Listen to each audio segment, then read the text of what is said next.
I'm a kid in a candy store with this conversation, boys. Yes. I love it. Man, you guys are bringing up so many things. And you listeners, you viewers, can you relate? Can you relate to what they're saying? Of course you can, because we all can. But the good news is that Hip and Josh are declaring that it doesn't have to be so. So far, to the point they are making such the audacity for them to say slow season. What slow season? There is no slow season. What audacity do these guys have to tell you that? You may be sitting here thinking, you don't know me. You don't know my town, my shop, my struggles. The economy around here blows out, right? You've got your reasons why your reality says otherwise. You guys can fucking sit there on the podcast, say whatever you want, but I'm starving right now. It's definitely the slow season. And let's pause for a minute to make a proper distinction on what this even is. We're talking about the fruit versus the root. And the slow season is rotten fruit in your life. But it is not the cause. See, if you're experiencing these things, there is a deeper root issue that's gone on. This is why Hip brings up mindset. Why? Because we attract who we're being. He dropped like 4, maybe 7 laws. The law of gravity is another one, right? The law of correspondence you brought up, which kudos to you for bringing up the law of correspondence. The whole world's heard of the law of attraction, right? But there's other laws equally like gravity that's a real law in this universe, right? There's the law of repulsion, which is the opposite of the law of attraction. When you're focus on what you want, then your own monkey mind kicks in to disqualify you and tell you why you're not worthy of that, right? And the battle to get in the flow state isn't to just focus on one and ignore the other. No, it's to actually be aware of the other, and so that you can properly put it in its place in your own head. The quality of our life comes down to the quality of our communication, starting with our own self, right? So your reality is a direct reflection. Your outer world is a direct picture of what's gone on your inner world. That's the law of correspondence. How you think, how you see yourself, how you see your business. If you see December's going to be bad, that's what's on the inside of you. The law of correspondence, the whole universe is designed to serve you, is going to give you fruit, give you the evidence therein of that which you are creating with your own thoughts. Okay, let's pause. Matt's getting a little fucking woo here. Let's get some real tangible, tactical things to give our listeners, right? If that's too woo for you.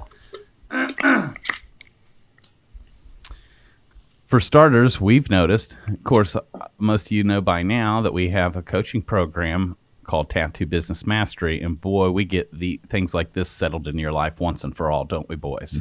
Yep. Right. But we realize that all artists, most people, but especially us creatives, have a weird emotional connection around this thing called money to begin with, right?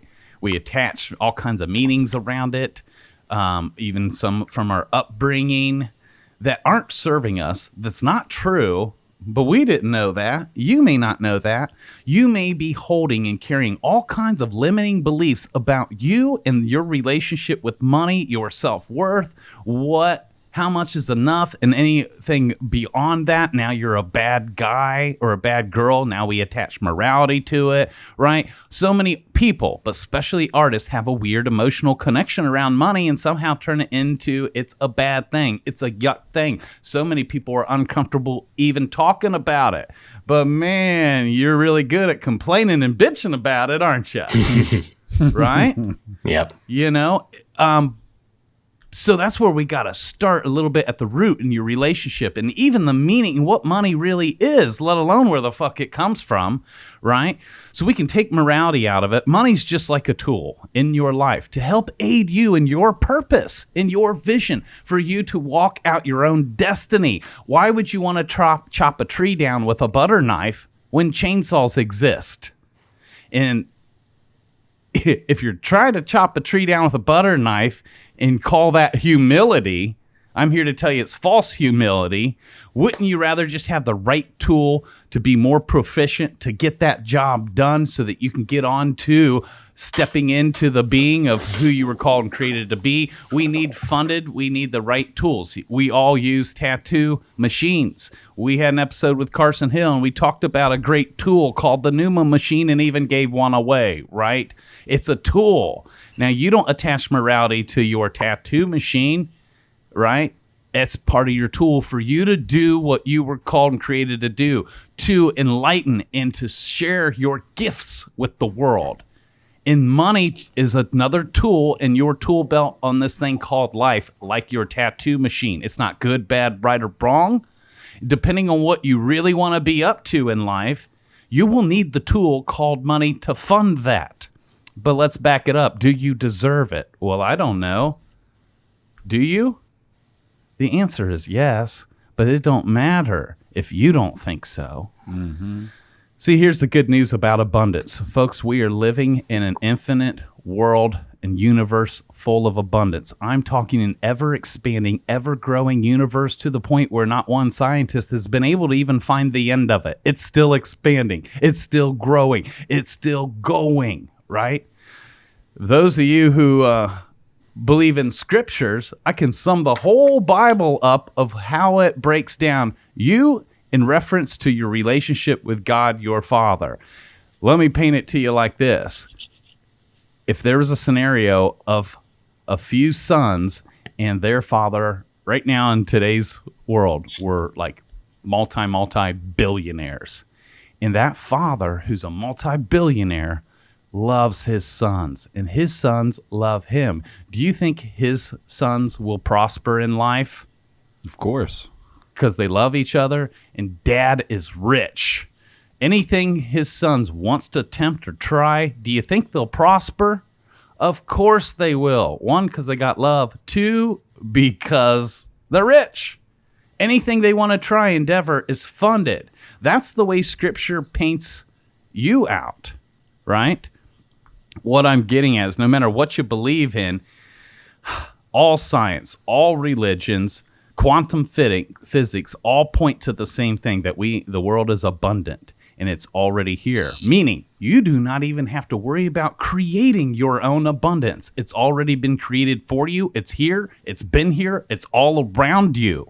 But and you don't even have to create it, but what we create is limiting beliefs, blocking us from our own inheritance from our Father, blocking us from all the quantum physics, blocking us from our already existing inheritance. Our limiting beliefs keep us slammed in the land of lack. Now, we address this throughout the coaching program, and you can fight to hang on to all your limiting beliefs if you want to, and your reward is you get to keep them. And you can remember December and be stuck and starving and scared every winter the rest of your career if that's what you really want. But we're here to tell you it don't have to be that way. It's never had to, and it can stop today. So, humorous for a minute. If you're thinking, okay, guys, well, I'm listening, but now I don't even fucking know where to start. Like, if that's true, if you're telling me I don't have to experience a slow season ever again, well, what does that look like? And how do I step into that? I'm guessing some of our listeners are asking, right? Well, just join Tattoo Business Mastery and we'll teach you. I'm just kidding. No. So let's give them some hope. Let's give them some real tangible tactics, right? Now, Hip, you brought up mindset. How can we use you an example of what areas of your life do you feel like helped you to receive your own abundance? Because in that mindset, you had to get past your own unworthiness, your own feeling like, I don't deserve this, right? Like somehow your mindset has completely changed. What you once could not see, now you can see so clearly. And so oftentimes when we grow, we can forget what it was like to not know what is our everyday MO now, right? And so I didn't know if there's, or if any point, if something comes up, like oh yeah, I used to totally think so limited, and I was slammed in lack, and I didn't even know it. But I got, yeah, I got one, and it's funny because I'm listening to you talk, and I'm like going through my Rolodex, and there were the mind shift that I've shifted to, and now almost is like expired and is no longer serving me. So now it's time to like just level keep up again. right. Come But on. the only difference, because the fear's still there, right, and the uncertainty, and sometimes the lack of self-worth. But now I've got this little thing, and it's a powerful tool, and it's called experience. So I know that it works. If I follow the blueprint that's been laid out, it'll work again in this scenario and that scenario, and it'll just keep going, and my environment will change, my mindset will change. And it's funny because, like, okay, so we're talking about money, and like a good distinction of mindset is, all right, so let's say I'm charging $200 for a tattoo. Boom, somebody walks in, and this is old mindset. They would come in, and I would be the artist that'd be like, but I love this. It ain't about the money. Right. And I come to find out that when I was quick to say that, it was because of my insecurities I was trying to project, because it was about the money, because I needed the money. So I would say that to cover it up as like a humble justification that I just love what I do, because now I love what I do and I love money. And they go hand in hand. But so a guy come in, and let's say, Real quick, you know what? I saw a quote today earlier, and it's hitting on this because you fall into people-pleasing mode, right? And it Yeah. said, people-pleasing is an unconscious attempt to control someone's opinion of you. oh yeah, totally, dude. You know? It's manipulation. My sponsor says this shit all the time. Like, he cut it because people pleasing is a pretty word. If you cut it down for what it fucking is, it's a lying manipulator, is what it is. Jeez, that's not so pretty now. No, it's not a people pleaser. It's a fucking liar. Man. But so, guy comes in, he wants tattoo for $200, or I tell him, hey, this is going to be $200. And then he hits me with the old, oh man, like, dude down the street said this, but I really want to do it, and I haven't done any tattoos all week, and I kind of need the money. So I hit him with this. Well, look, man, it ain't about the money for me, and like, fuck it, what do you got? Now I've given my power over to the client. And they tell me they got X, Y, and Z. Oh, I got $120. Okay, cool. Well, now I'm sitting down, and I've dedicated my time to do a tattoo, one that I probably don't like, but at the time I wasn't even aware that I didn't like it, because I do love fucking tattooing, and I wasn't picky on what I did. So I would just do it, and I would feel or tell myself that I was doing it because I love it and I'm passionate for it, and it wasn't about the money. But once I made the clear distinction and shifted my mindset, I realize now that I was even more thirsty for the money, because I was whoring myself out for whatever the fuck they had to give me. I didn't stay firm in my price, and if they walked out, let them walk out. No, because I was scared of that. I got to have it. I need it now. Lack. I'm like not seeing the abundance in it. I didn't realize that could possibly be an opportunity for me to apply a lesson and grow, because if I would have let that person walk out, maybe the next person would have walked in wanting to give me $300. But I could never get that far because of the fear and the lack and my justification of, but fuck, it ain't about the money. I just love the art. So that's a big distinction that I've noticed.